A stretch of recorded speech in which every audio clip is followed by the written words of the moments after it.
இப்ப நம்ம பார்க்க போறது என்ன அப்படின்னு பாத்தீங்கன்னா வந்து கூகுள் கான்டாக்ட்ஸ். கூகுள் கான்டாக்ட்ஸை பொறுத்த வரைக்கும் பாத்தீங்கன்னா வந்து உங்களோட கான்டாக்ட்ஸ் எல்லாமே வந்து நீங்க ஜிமெயில வந்து லிங்க் பண்ணி சேவ் பண்ணிக்கலாம். இன்கேஸ் நீங்க மொபைல் மாத்தினாலும் மொபைல் கிராஷ் ஆயிட்டாலும் அந்த கான்டாக்ட்ஸ் வந்து அப்படியே வந்து சேவ் ஆயிருக்கும். அந்த கான்டாக்ட்ஸை வந்து நீங்க வந்து உங்களோட மொபைல்ல லாகின் பண்றது மூலமா வந்து ரெட்ரீவ் பண்ணிக்கலாம் ஃப்ரெண்ட்ஸ். ஸோ உங்களோட கான்டாக்ட்ஸ் வந்து எங்கேயுமே வந்து போகாது. ஸோ ஜஸ்ட் நான் கிளிக் பண்ணி காட்டுறேன் உங்களுக்கு. ஸோ இது வந்து ஒரு அப்ளிகேஷன். ஸோ நீங்க டவுன்லோட் பண்ணி வச்சுக்கிட்டீங்க அப்படின்னாக்கா வந்து எல்லா கான்டாக்ட்ஸும் வந்து இதுல சேவ் பண்ணி வச்சுக்கலாம். அதே மாதிரி இந்த கான்டாக்ட்ஸ் எல்லாமே வந்து டெலீட் ஆகிறதுக்கோ இல்ல வந்து கிராஷ் ஆகிறதுக்கும் வந்து சான்சஸ் வந்து ரொம்ப ரொம்ப ரொம்ப ரொம்ப கம்மி. ஸோ அதனால வந்து கூகுள் கான்டாக்ட்ஸை வந்து கண்டிப்பா வந்து யூஸ் பண்ணுங்க. அந்த ப்ராடக்ட்டை பத்தின இன்ஃபர்மேஷன்ஸ் எல்லாமே வந்து யூடியூப்லயும் இருக்கு. அதே மாதிரி இங்க வந்து உங்களுக்கு டீடைல் ரிவ்யூ வந்து கொடுத்துருக்காங்க.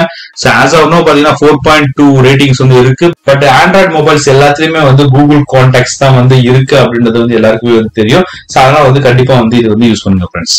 ஸோ ஹோப் இந்த வீடியோல வந்து கூகுள் கான்டாக்ட்ஸை பத்தி வந்து தெரிஞ்சிருப்பீங்க நான் நம்புறேன்.